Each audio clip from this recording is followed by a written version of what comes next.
I'm Al McFarlane. Welcome to the Conversation with Al McFarlane. I'm glad to be here and glad to have you along as well. Today is Friday, October 25th, 2024, a few days away from, I call it the moment of decision, the election of the next president of the United States. The choices are clear, and it's whether we will go backwards into an imperial colonialist, in my mind, racist system, or whether we find a new way forward. Representing the new way forward is Vice President Kamala Harris and Minnesota Governor Tim Walz, the Democratic candidates for the presidency and vice presidency. And so, in all just sincerity, we want to encourage everybody to vote and to get everybody to vote as well. I talked to a friend of mine last night and came up with a special invitation for her to join the program today because she's developed a song that could be an anthem for what we're hearing from our governor, Tim Walz, and also from Vice President. Let me introduce you to Thomasina Petra. She is here. Thomasina, so good to see you. Thank you and welcome to the conversation.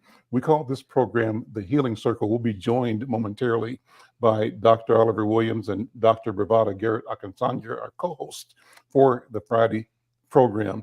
But what you do is healing all the time. And when I listened to the piece that you sent me last night, I said, what a healing this is. So let me welcome you and invite you to grace us with this idea, this anthem, this song that talks about your people are my people. Well, all right. First of all, I want to say thank you. Thank you for waking me up this morning and allowing me to be on your program. Thank you. So I wrote this song originally for a play about a teacher. And then here comes Mr. Tim Walz. And I thought this is perfect. This is just what we need right now. Oh, and it don't matter if you're tall, short, left-handed, right-handed, short hair, long hair, curly hair, no hair. None of that matters because we're all here together and we need to stay.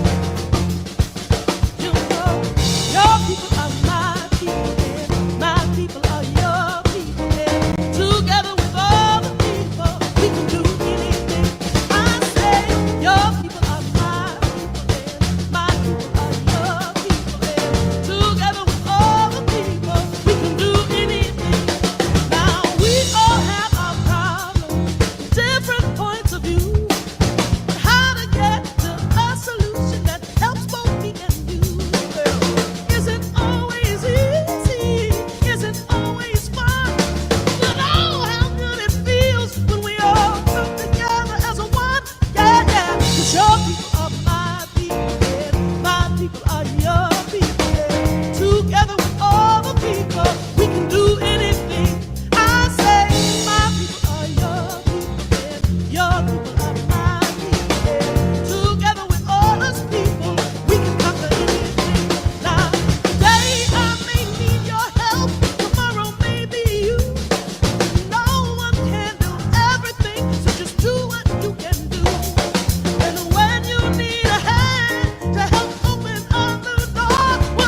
Wow, wow, wow. A little Amazing. something I Thomasina, whipped up. absolutely marvelous, wonderful. Thank you, thank you. Thomasina, uh, give the short Thomasina bio, just so people know who you are and where you come from. Ray Northsider, North High graduate, North High School, saved my life and created an artist that has been so proud to create a career here. I've stayed here all my life, raised my kids, married the love of my life, who came all the way to this cold winter from the islands, from St. Croix Virgin Islands. Shout out to Chile. And we have been steadfast in creating music and theater and loving up on this community in the way that we know how. I've been an actor for 35 years. I'm just now starting to get into scoring and writing music for film and theater. This play, or this song actually, came out of a play, world premiere of a children's musical called Ashty's Journey to Jazz by Carmen Rubin. And she's a new, brilliant friend out of New Jersey. She found a place here that was willing to host her play. And I heard music when I read for it. And I said, let me score your play. Let me write all original music. This was the final song. And the moment we premiered the show was right before Tim Walz was kind of getting ready to be announced. And all of the people that saw the show program were saying, this song is bigger than this. You've got to get this song out. This is a rally song. This is, a community come together, feel good, we can do it. And so I just started singing it. And Carmen was like, let's go for it. Let's get it to Kamala Harris and Tim Walz and, get Well, on the national stage with it. Tim Walz, if you're listening, Tim Walz is people. Your people are our people. Get, Your people are my people. get this song and get it going. Listen, And a let's shout out do to, this. Go ahead. I'm sorry. And a shout out. My son just graduated from Howard University, so we have a Howard Ah, HU connection. And yeah, and the song was written about a teacher. A teacher. They're trying to keep music in the schools, and the teacher was going to lose her job. And I played the teacher, and I just something about this song. I knew it was special right away when Tom West and I wrote it. So Tom, shout out to Tom West, a brilliant songwriter and pianist, and my right hand whenever I do Billie Holiday. Those of you who know about my Billie Holiday work and my jazz work. So, yeah. I'm going to probably, in the course of the hour, ask you to do some of Strange Fruit, maybe a Ooh, piece a cappella. Let me yes. go back, though, to how we normally begin the program. Thank you, Thomasina Petrus. We normally lead off with a protocol. And to do that, my colleague and co-host, Dr. Bravada Garrett Akantanya, Healing Circle. I want to acknowledge, Dr. B, that we have special guests along with Thomasina Petrus. We have Roger Gunver Smith show over at Penumbra that runs through Sunday. He's going to be hanging out with us for the hour, talking about that show and the world as he sees it, feels it, knows it, as he's experienced it. We also have our friend and colleague, Jeffrey Robinson, in the studio. Jeffrey Robinson is with Build Wealth Minnesota, and here reminding people to connect tomorrow for the Black Men's Legacy Summit 3. All that on the table. Of course, our colleague and friend, Dr. Oliver Williams, is here as well. So it means we've got a great program. Lock in, saddle up. We're going to ride for this next hour. Dr. B, let me ask you to do the protocol for this program. Thank you so much, Brother Al, Baba Al, for bringing me in, and for Thomasina. That voice is so just resoundingly beautiful. She always gives me energy whenever I hear her. So I'm so glad that she got us talking about your people are my people, and that leads us into the idea of consubstantiation, which means that all living things are connected, and it's a very African belief that we are connected through the earth, in the sky, and everything on the earth, and to each other. So I really think that's a good kickoff song. As we do every week, we just take a moment to breathe. Just inhale deeply and just let it go. Inhale peace. Exhale anxiety and stress. And as we sit here together in this sacred space of our circle, we look to our left, we look to our right, look behind us, making sure that where we are is safe. We keep our feet on the ground. We feel that groundedness that comes from owning our body in the moment. And then we think about how we got here. And we think about gathering in a circle. So the African people do things in the circle because that sacred space, there's no top or no bottom, no beginning or no end.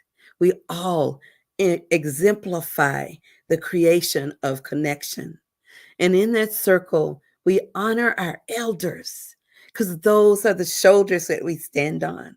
And we know that somebody worked their way and prayed our way into existence as we recognize that we are the embodiment of centuries of hopes and dreams.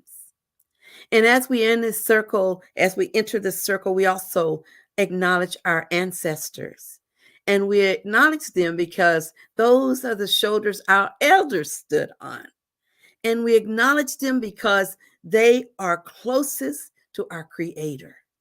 So, in this circle where there's no beginning or end, where the past, present, and future converge, we come here to acknowledge this sacred healing space that we carry within us every time we breathe, every day of our lives. So, in this circle, we also use a virtual talking stick because African people are orderly, and we pass the stick along as we have voice and take the center of the circle. And in that space of the talking stick, you can ask for it if the Spirit so moves, and it shall be given to you. So today, as we enter this sacred space, once again, with the healing song of our beautiful sister and the sound of the grace of our ancestors, we say to each other and to the universe, Ashe, Ashe, Ashe. thank Ashe. you, thank you. And for that, I give you the talking stick. Here you go, brother. You got it. Thank you, Dr. V. Thank you, Dr. B. Well, Cooper, let's bring everybody in. Let's all the people in the studio. Let's get Thomasina's there. There's Jeffrey Robinson. There's Dr. Williams, and there's Roger Gunvir Smith. And let me begin by thanking all of you for being here, for being who you are, for the work that you do. Let me begin, though, by handing the talking stick to Roger Gunvir Smith. Roger, you and I met, you don't remember this maybe, but years and years ago, you were on this program at Lucille's Kitchen in North Minneapolis, and that was on 9/11. And as we were interviewing, the towers were coming down. It was on TV. And at the end of the show, you and my brother Wayne McFarlane did an impromptu spiritual rendition of Bob Marley's, I think it was Exodus. It was just a healing moment in the midst of a tragedy that was unfolding that none of us knew what the outcome of would be. We didn't know if the country was at war. We were sitting in a restaurant in North Minneapolis, and we were watching on TV as we were talking. You were there, and you brought a sense of peace and wellness and awareness just in your presence. Roger, I'm going to hand the talking stick to you to have you jump in and whatever's on your mind, but also introduce a show that honors Jean-Michel Basquiat. Hello. Can you hear me? Yes, we do. Oh, good. Thank you so much for having me on. And how could I forget that gathering on 9/11? I was here. At that time, I was doing a piece at the Walker Art Center called Iceland. And there was a big conversation that week as to whether the show would go on, and the show did go on at the Walker. And I think that it was a really good thing to do. I'm glad that we made the decision that we did because people needed to be together. And we were together that weekend at the Walker Art Center for a performance which was inspired largely by cataclysmic explosions of a natural type, volcanic explosions. And the character that I was playing was kind of obsessed with volcanic eruptions. And he actually goes from New York to Iceland to paint volcanoes in progress. And the communication, transatlantic communication with his lover, who had remained in Brooklyn to pursue her work as a dancer. It's their communication which formed the body of that piece. And there's one image in it that's particularly striking, in that he talks about a volcanic eruption in Martinique in 1902. And in it, he says that the volcanic eruption had rendered everyone on that island raceless, because the black people were covered in ash and the white people were covered in ash as well. And you couldn't tell, what they were coming with in terms of their so-called racial affiliation. And that was, of course, the same situation in downtown Manhattan, where people who had been in the building or people who had just been near the building, who were fortunate enough to survive, were completely covered in ash, and you could not make out who they were or what they allegedly were. So yes, that was very, very memorable moment. And for those of you who are vintage enough to recall that moment, you know that all of the airplanes that were going over North American airspace at that time were grounded. And a lot of those planes were coming down into the Minneapolis airport.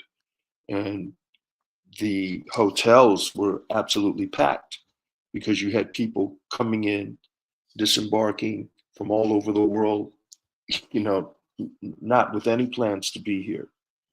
And it was a very challenging time, especially for the Twin Cities.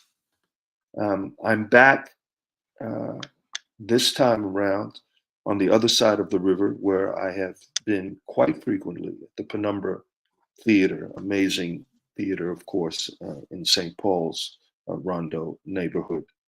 And this time around, I'm doing a piece called In Honor of Jean-Michel Basquiat, the great, great artist. And of course, we lost Jean-Michel at the very young age of 27, but not before he made an extraordinary impact on the art world and the world at large.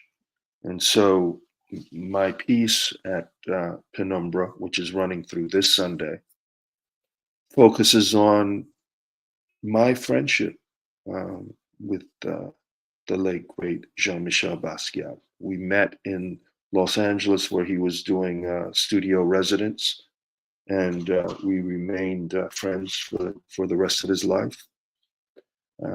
He was a collaborator, I could say. I would go into his studio, I would do speeches, I would improvise monologues, and he would, put those words on his paintings. His paintings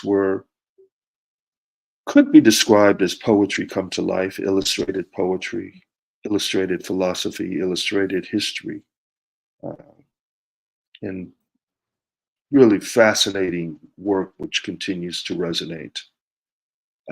The character that I improvised for Spike Lee's Do the Right Thing film, I think, was largely inspired by Jean-Michel.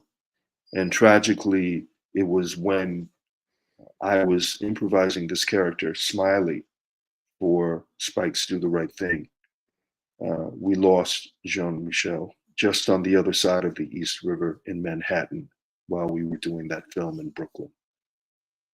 We have some distinguished guests this morning who are so beautifully talented. I didn't know that you had to sing to come on this show. Uh, but wow. Thank you so much for kicking it off like that. I didn't know that we were going to be treated to that kind of musical love. And congratulations on the Howard graduation.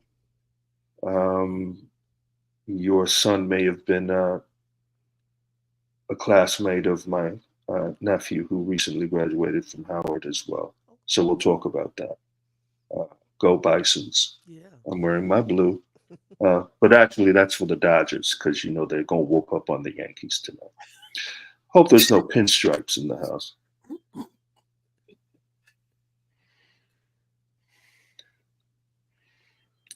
Go ahead.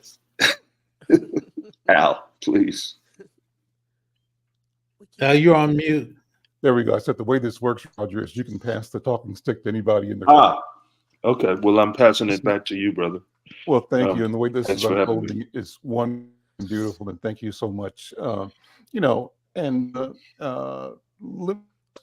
you to respond, Thomasina, first, because you have a connection with Penumbra as well, and share that Yes. if you would. Yeah, I do. Coming from North High Performing Arts School, I was originally a dancer and started integrating music when I discovered Billie Holiday, of course.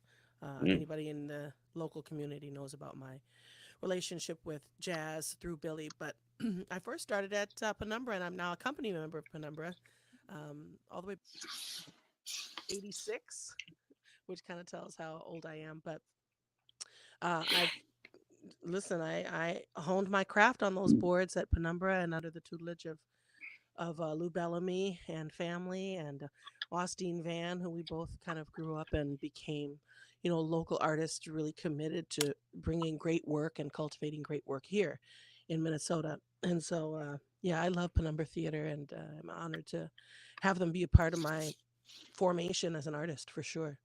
So, Okay. Am I allowed to respond?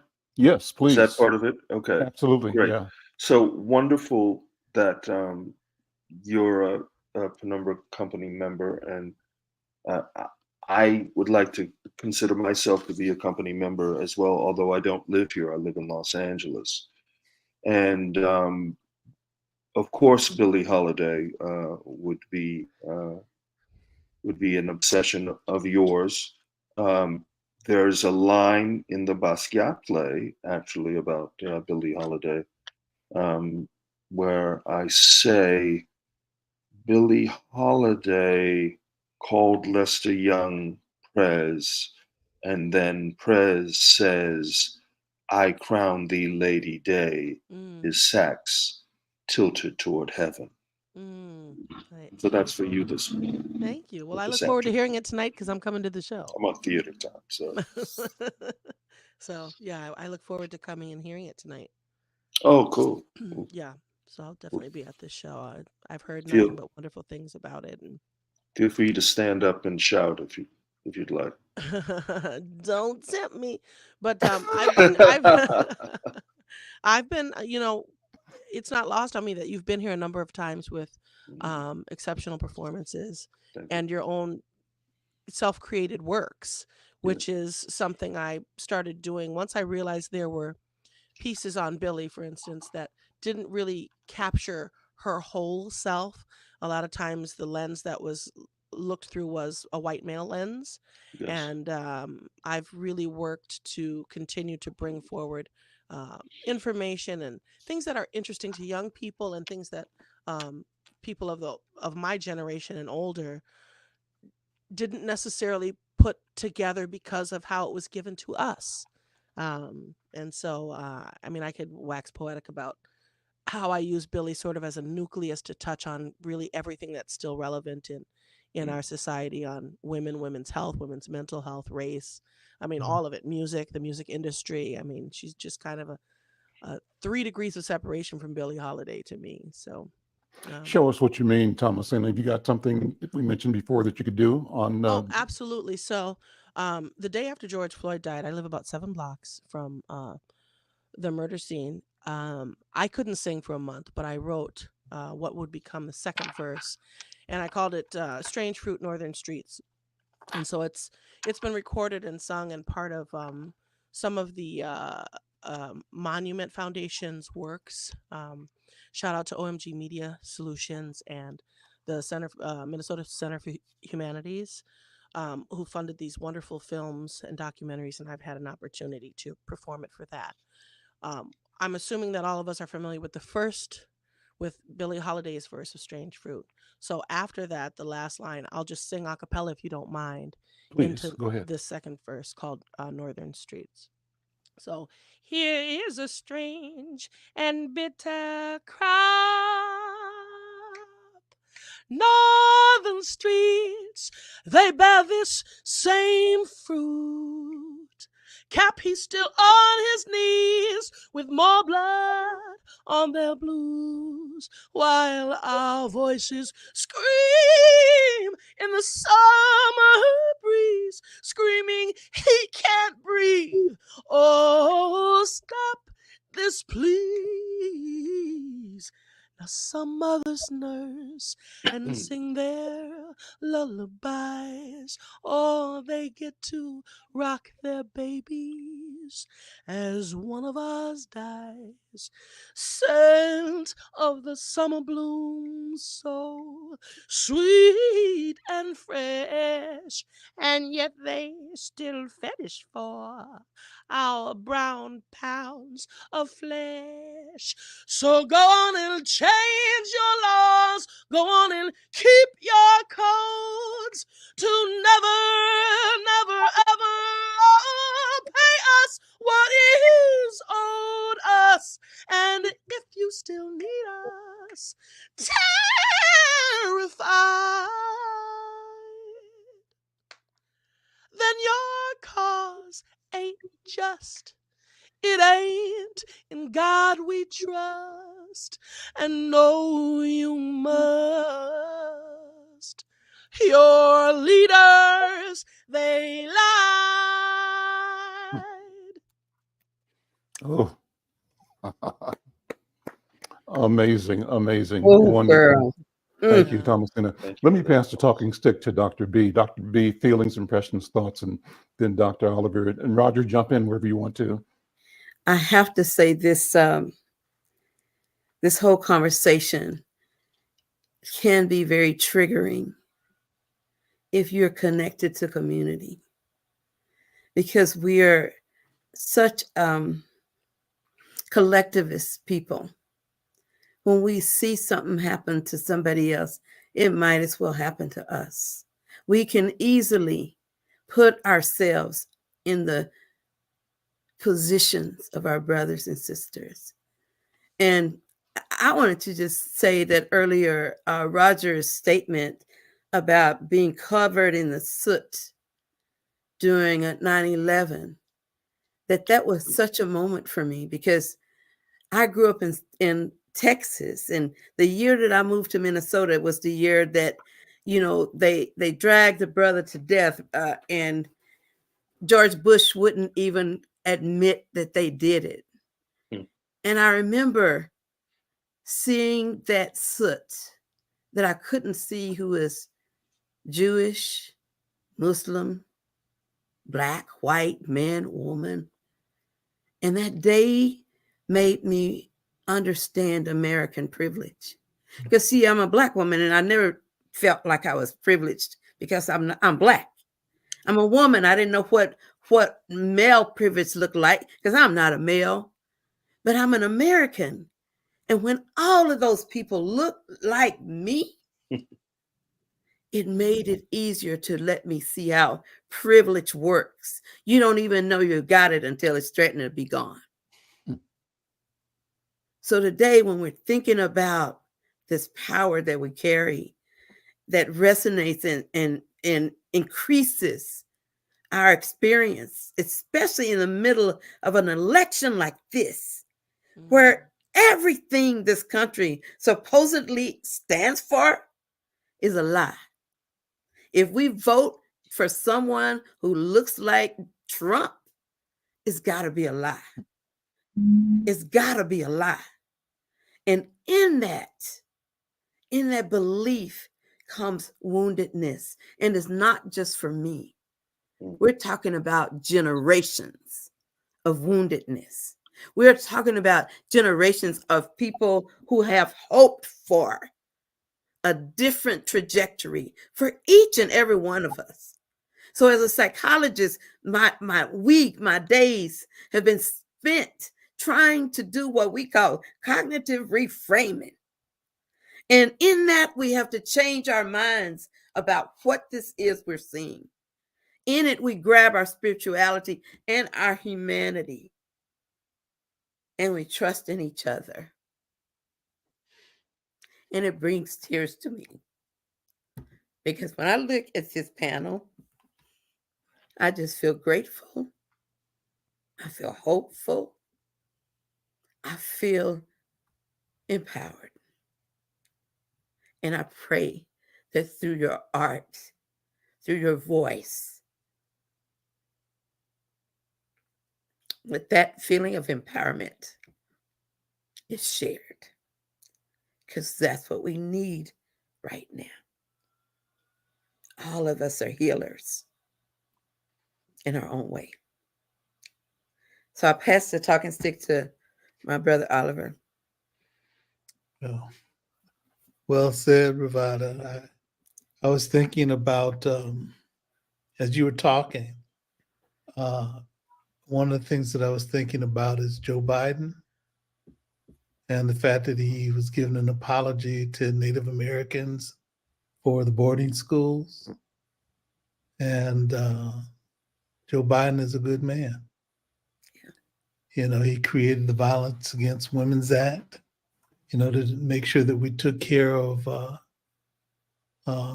women who've been victims of abuse. You know, he joined the legislators because he wanted to deal with civil rights. Yeah. And the thing that's interesting to me is the fact that he wants to be able to talk about history, because we can't undo history and we can't teach our young people things about history unless we acknowledge it.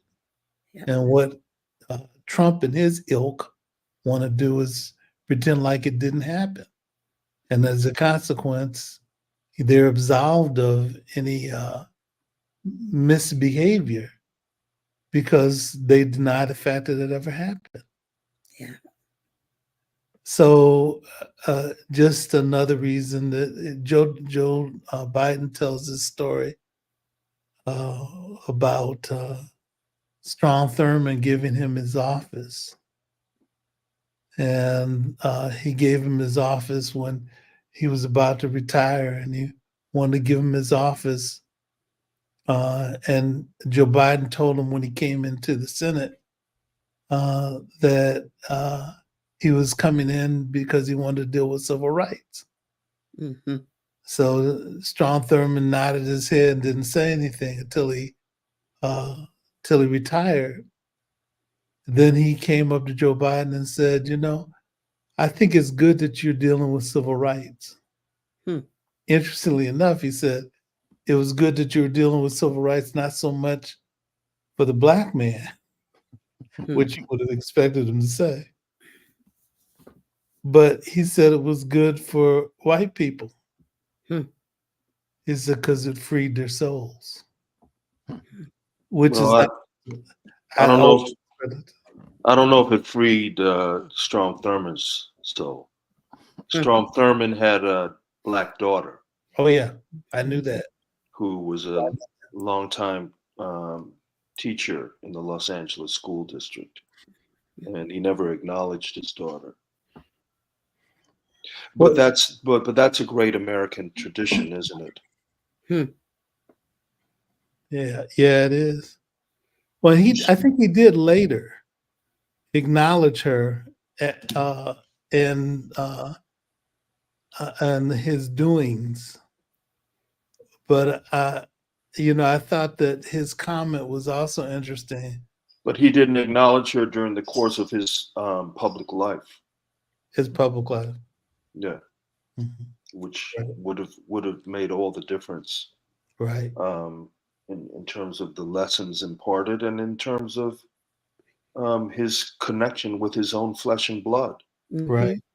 That's right. We're born of a nation in which people have enslaved their own children, That's the fear, and isn't it?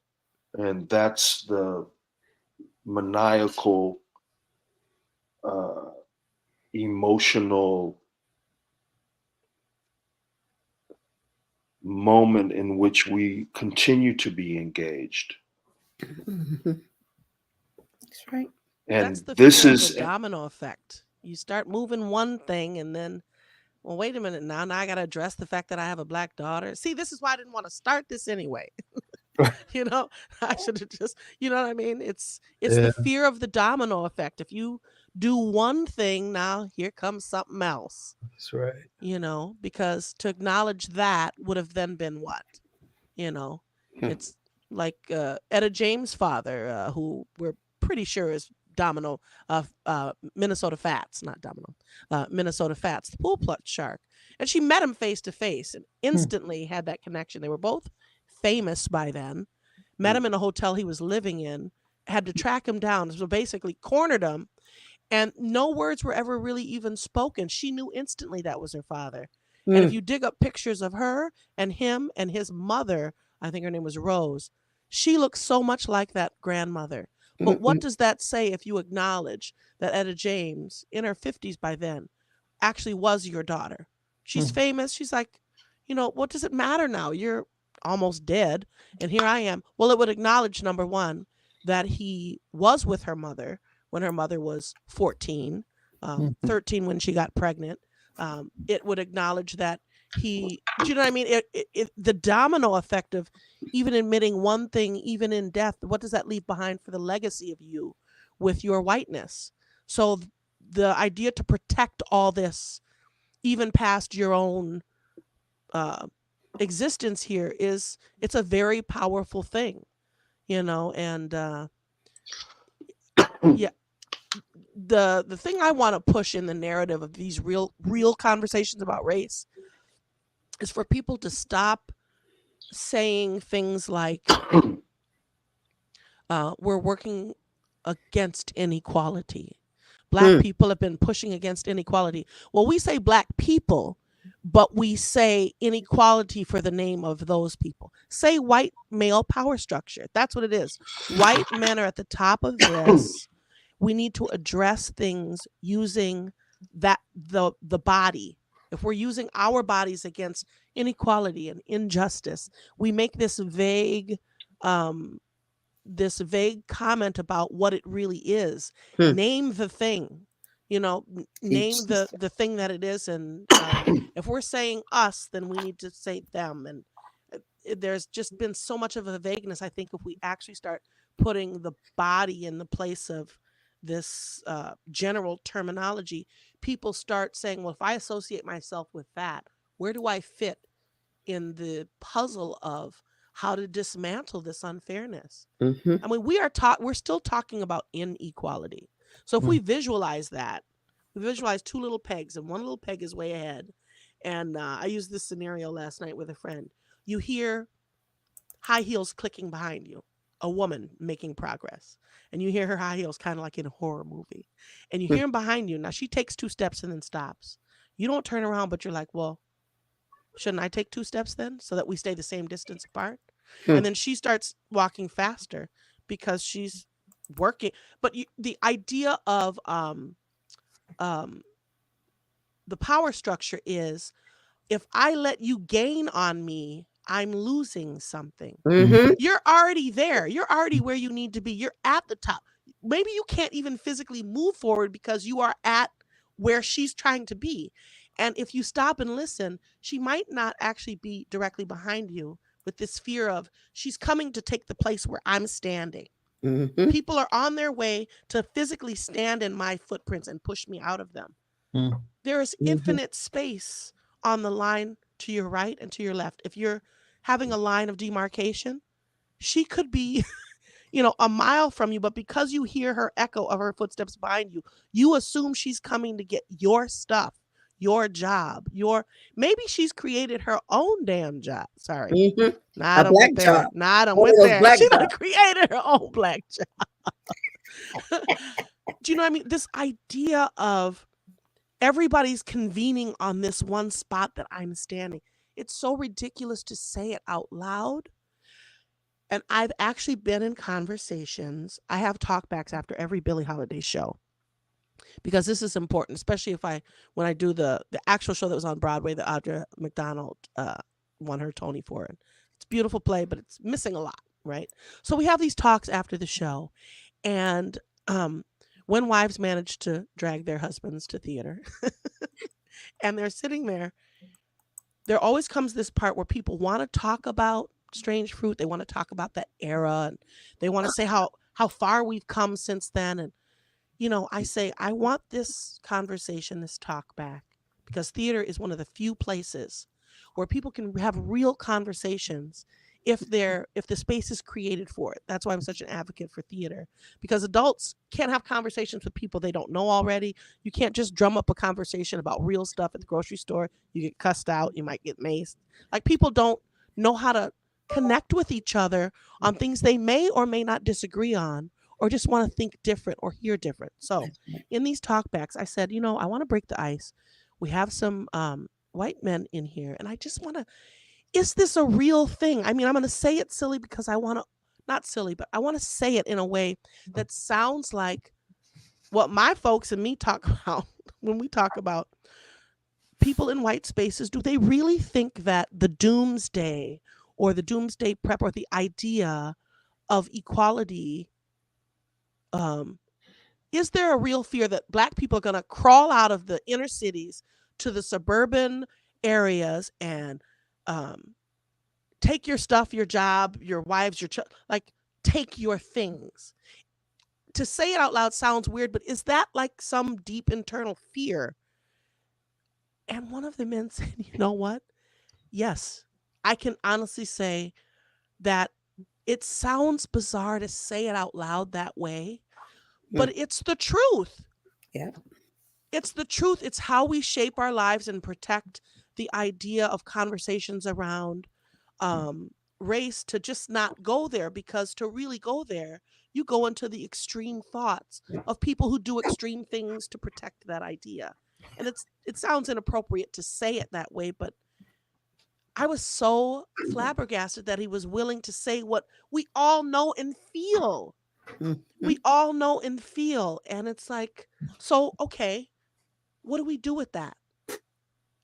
You know what I mean? How can we help? How can we help heal that? Because that pains me that a person is going through life with that much anxiety and fear against something that doesn't exist. And how do you tell a person it doesn't exist when every time they see you, they create it in their mind before you open your mouth? Or I don't know if I'm getting too far off subject, but No, that's good. I was profoundly moved by the fact that the theater space allowed for that to happen. Let me ask Roger to weigh in here. Roger, just respond, feedback, impressions, feelings. Impressions, feelings. Well, Etta James, tell mama all about it, and I'll make everything all right. Tell mama. Yeah. Go ahead. What you need, I'll make everything all right. I'll try. That's right. Etta James, who went to Thomas Jefferson High School. Oops. In Los Angeles, California, with a whole bunch of amazing folks, including Ralph Bunche, including Dexter Gordon, Carmen de Lavalade, Alvin Ailey. Can you imagine all of those people coming out of the same high school named for the great Thomas Jefferson? Oh, you saw that movie, right? When Thomas Met Sally. No. I see Dr. B. She knows whereof I speak. No, listen. Thank you for coming with that passion. Thanks for coming with that history. The history of that song, and I'm exhilarated that you've done an addendum to that song, Thomasina, Strange Fruit, and brought it into our present American dilemma. Mm.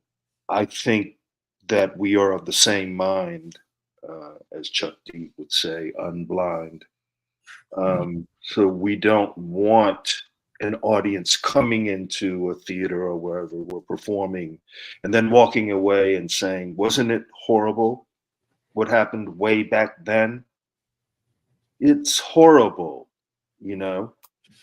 No, we're addressing the present moment, and so we want the people to embrace, yes, this beautiful artistry as imparted by my sister this morning.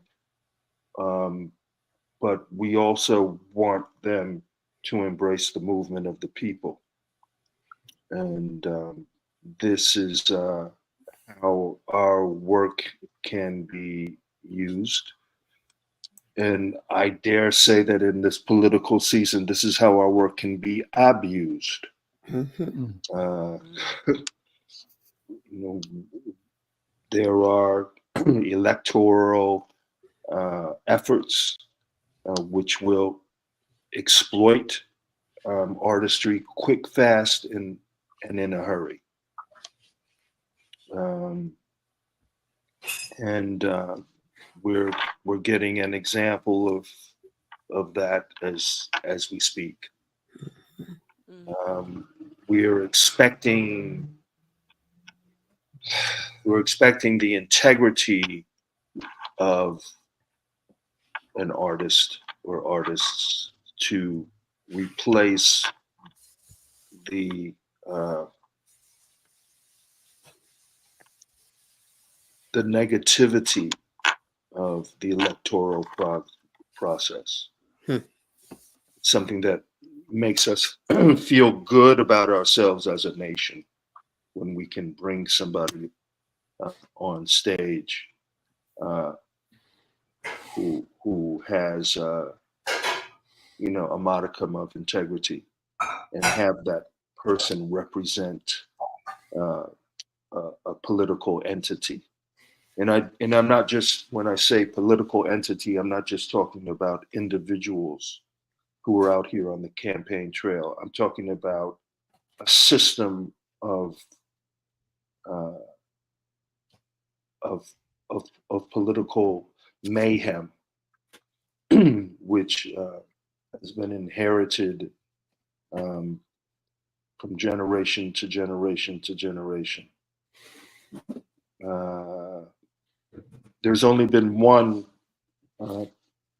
president who has served 2 non-consecutive terms. That was Grover Cleveland.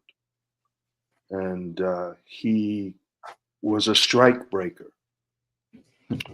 And I learned this through my comrade, Peter Ratcliffe, out of McAllister College, who's a labor historian. And I went with him yesterday on a beautiful morning with some beautiful people, some young physicians who are from all over the world, from Sudan, from Nigeria, from Iraq, who have come here, committed themselves to community service. And Peter was giving us a walking tour of East St. Paul. And if you know anything about the history of East St. Paul, you know that it's largely been inhabited for 150 years now by immigrant people after the original Dakota folks who were there. Swede Hollow is so called because it was a center of Swedish immigration, Italian, then that gave way to Mexicans, and then the Hmong and the Somalians who are dominating the neighborhood now. And it's a tremendous journey that Peter took us on, and we did the finale of the tour at the Freedom Library, the East St. Paul Freedom Library, which everyone should visit. Peter and his wife, Beth Cleary, who is a dance educator and scholar, co-founded that library. It was in derelict condition, and they brought it back, and they have stocked it with amazing literature, which deals with exactly what we're talking about now, liberation through education. And it was a great way of starting off the day yesterday, and then the day for me, of course, concluded at Penumbra Theater, where we did the Basquiat performance, and it was a special day for me because my cousin Troy was there, and he has lived in Minnesota for many years. He's put 3 sons through the University of Minnesota, and we were able to connect. Troy and I share a middle name, Ganver, which is our family name. The Ganvers came to Charleston, South Carolina from Haiti, which is where my mom grew up in Charleston, and his mom as well. They were sisters. So for us to be, connected with Jean-Michel Basquiat, whose father was a Haitian immigrant, was a very, very spiritual moment.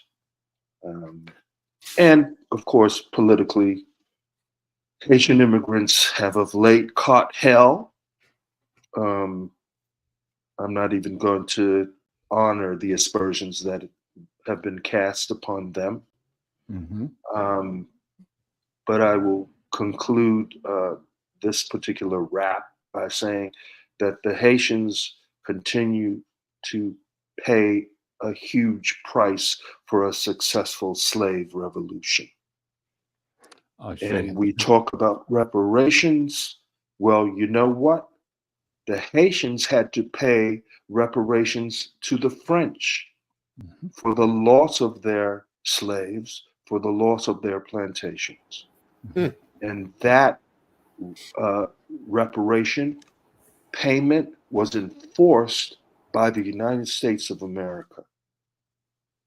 And the Haitians actually fought for the liberation of the American colonies during the so-called Revolutionary War. And if the Haitian African community had not been successful in overthrowing the French, then guess what? We'd still be speaking French in Wyoming, because the loss of that colony forced Napoleon to sell off what's called the Louisiana Purchase, 1/3 of the North American continent. What a history lesson. This is what we're still living with today. People say, "Oh, the Haitians, they can't get it together. Oh, it's crime ridden," and et cetera, et cetera. Well, this is what it comes from. Let me do 2 things. Roger, thanks for that history lesson, and thanks for the insight that you're providing. I wanted to take a second just to pivot to another member of our stage today, and that's Jeffrey Robinson. And Jeffrey, thank you for being patient, for hanging out. Jeffrey and I have been on the show several days this week, inviting people to a solution, and that solution is building generational wealth for our community. Jeffrey, take a minute, if you would, just to make the invitation to people to come. Then I want to have Thomasina close us out. Even doing the thing we opened with, we'll leave the same way. Thomasina, so get ready. Thank you. be real quick. Roger, when I realized who you were, my mind instantly went back to your one-man show of Huey P. Newton. And I'm going to tell you, that left an impression on me, brother. Being from Chicago, being from the south side of Chicago, low end, having an uncle who participated in the Black Panthers Party. They used to keep some of their defensive tools at my uncle's house. And whenever something went down, they was always lined up in the hallway getting their tools together. And so thank you for your work. Thank you for your service. Sister Thomasine, I did an experiment when I was in college. I went to a white school in University of Minnesota Morris from Chicago, all white experience, which is what I was looking for. I grew up in a Black neighborhood. I need to know who I was going to be working with in my future. And the experiment was, what do y'all say about Black people when we're not around? And it took some convincing to get my peers to speak freely. And they went on. They went on for an hour, and they had an anthology of Black jokes. And they came to me and said, Jeff, so what do y'all say about us? I said, well, unfortunately, I spent zero time thinking about y'all. And the only jokes I can come up with is Hunky, Cracker, and some of the other, mainstream stereotypes. But it showed me then just how much time and energy and effort had been placed into a system to program them into making me the enemy long before I had even got a chance to say hi to them. And this is a system that's been going on for hundreds and hundreds of years, of course. And Brother Roger, the Haitians, absolutely. Man, there's not a Black person on the face of this planet that has endured slavery that should not be taking their hats off and tipping them to the Haitian colony. And there's no way it's taken this long that we have not found a way to come up with a financial support, a GoFundMe that's funded directly through the Black community, descendants of slaves, to pay homage to that community. They've been paying the price for that since that time. And I'm gonna get off that for a second and talk about this thing. But y'all lit a fire. It was just good to just warm up next to the fire, just get my hands, just to sit back and listen. But we have an event coming up. It's called the 9,000 Equities Legacy Summit, Black Men's Legacy Summit. This year is the 3rd annual summit. And this summit, we'll be talking about generational wealth transfer to help our brothers start to put together the plan for leaving behind the wealth that they are building up for their families. And it's not just about the wealth in terms of financial wealth, the homes and the properties, but also the spiritual wealth, the cultural wealth, the natural, the cultural wealth, the themes of what makes up your family, the morals and the principles that you would like to pass down. Because when we lose a loved one, we don't just lose a loved one. There's other losses that take place. And unless we have a plan on properly passing down our true wealth along with our financial wealth, we can miss out on an opportunity. And in doing so, we can watch those things that we leave behind actually destroy the family if we don't prepare. And so this legacy summit that's taking place on Saturday, October 26th, between 12 p.m. and 4 p.m. on the corner of Penn and Plymouth Avenue North at 1256 Penn Avenue on the 5th floor. We hope to see you brothers there, and we look forward to having a really, really good time and just bonding and being with each other. Thank you, Al. Jeffrey, thank you. And I'll be moderating the program tomorrow, so I'm looking forward to that as well. So we're over time a little bit, but that's good. We're cool. I want to go around one more time before I ask Thomasina to close out. I wanted Dr. Oliver first, and then Roger, if you would, just thoughts, and the invitation to see your show tonight and tomorrow and Sunday. And then Dr. B, your comments to wrap up the feeling of this moment as a healing experience. That's what we're doing right now. We're healing. This is an active act of healing. And then Sister Thomasina, maybe you would bring the way we opened, we close the same way. All right. So I'm handing the talking stick to Oliver. Well, first of all, I want to say, Thomasina, thanks. It's good to see you again. She did a wonderful job at my retirement. and it blew me out the water. So, but again, you did a great job here as well. And I was thinking about what you were saying too, Thomasina, about being able to call things out, and then relating it back to what I was saying about Joe Biden. And Joe Biden made a comment about that what Strom Thurmond had said to him about freeing white people's souls. And he said, and Joe Biden made the comment that dealing with violence against women helps to free men's souls. And I heard something on CNN where they were interviewing Black men who were committed to Kamala, who were undecided, and one person who was ambivalent. And the one that was undecided, his soul needed to be freed to be able to understand he needed to vote for Kamala. And as you were talking, Thomasina, I was thinking about different ways that we can open ourselves up to truths about ways that we look at the world and ways that we interact with the world, ways that we've been shaped.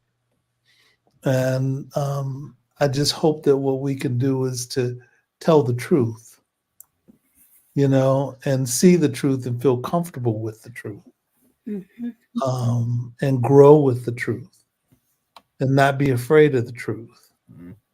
So that's the thought that I had, Al, as we're thinking about closing, just open ourselves up to it. So, and Brother Roger.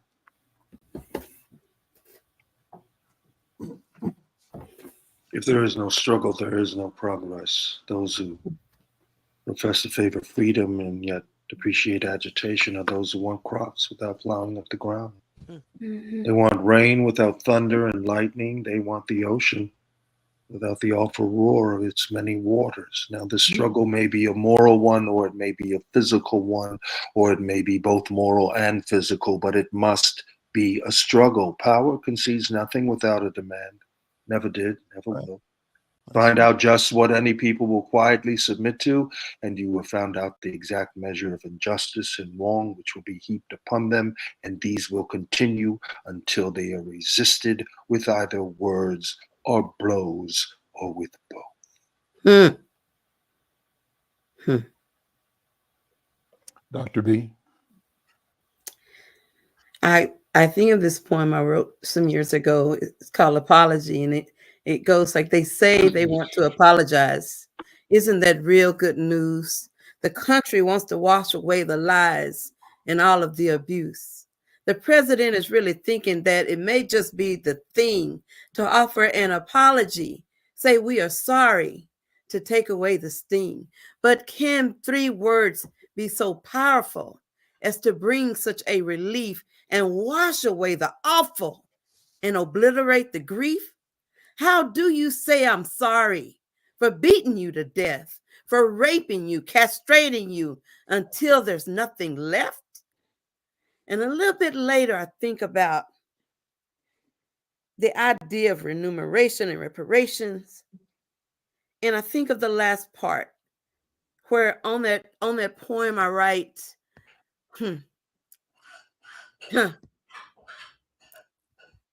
Mr. President, do you think that those 3 words are so powerful as to bring a ray of hope, a fresh new start, a new let freedom bring? Do you think that just by saying it, you will bring about such relief as to wash away the awful and obliterate the grief? Well, Mr. President, I've got 3 words for you. Your apology is not accepted. So as I think about what we're looking at in this country and the psychological acrobatics we have sustained for centuries, I keep hearing your apology is not accepted. We need to do something different. We need some different behaviors. We need to recover. We need to reclaim our right to be. I don't want language. I want action. I want healing. I want my babies, my sisters, my aunts, my uncles, my grandmas to stand knowing they can walk in that voting booth and put what's in their spirit without fear. And I want my people to sleep at night feeling safe because our elders have earned that right. Our ancestors have earned that right. That's what I got to say. Mic drop. Thomasina, take us out, would you? Yes, will do. Thank you, sister, for that. Beautiful.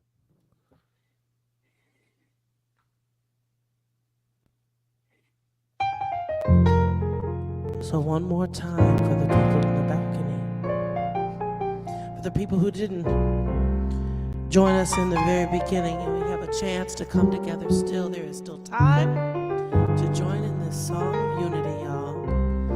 Can I get a yeah? Oh, it feels so good. Feels so good to share these words, to share my heart. It's all about me and you, and there's still time to do what we need to do, all right?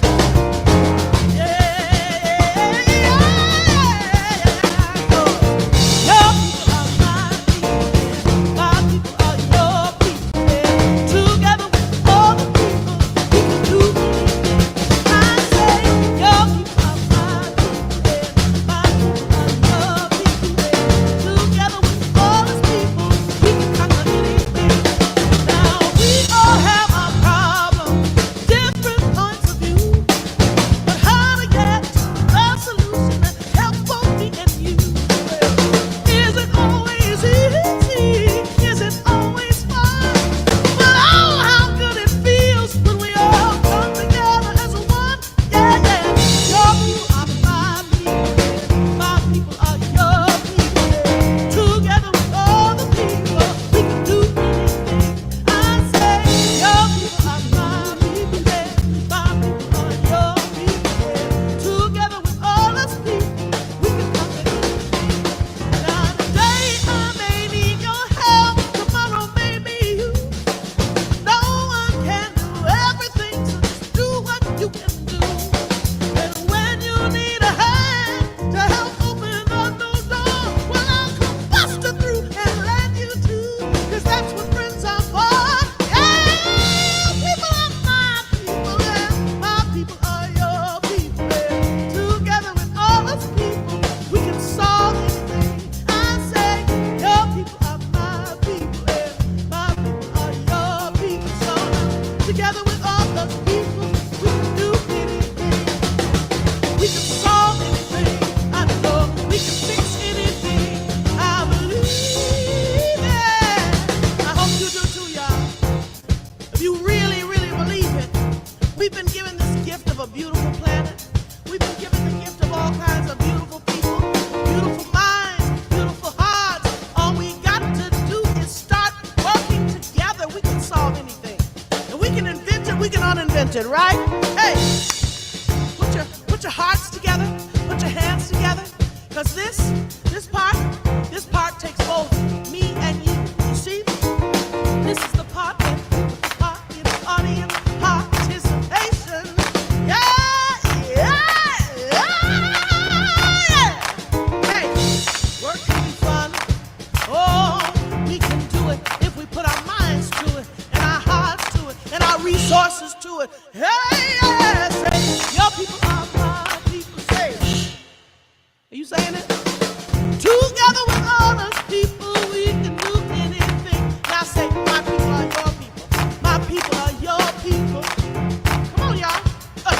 My people are your people. Say, Your people are my oh, I hear you.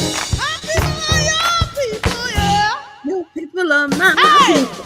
together with all these people, we can do anything. Come on now. Your people are my people, yeah. My people are your people, yeah. Together with all these people, we can do anything. Yeah, yeah. Your people are my people, yeah. My people are your people, yeah. Together with all these people, I know we can do anything. Oh, we can solve anything. Oh,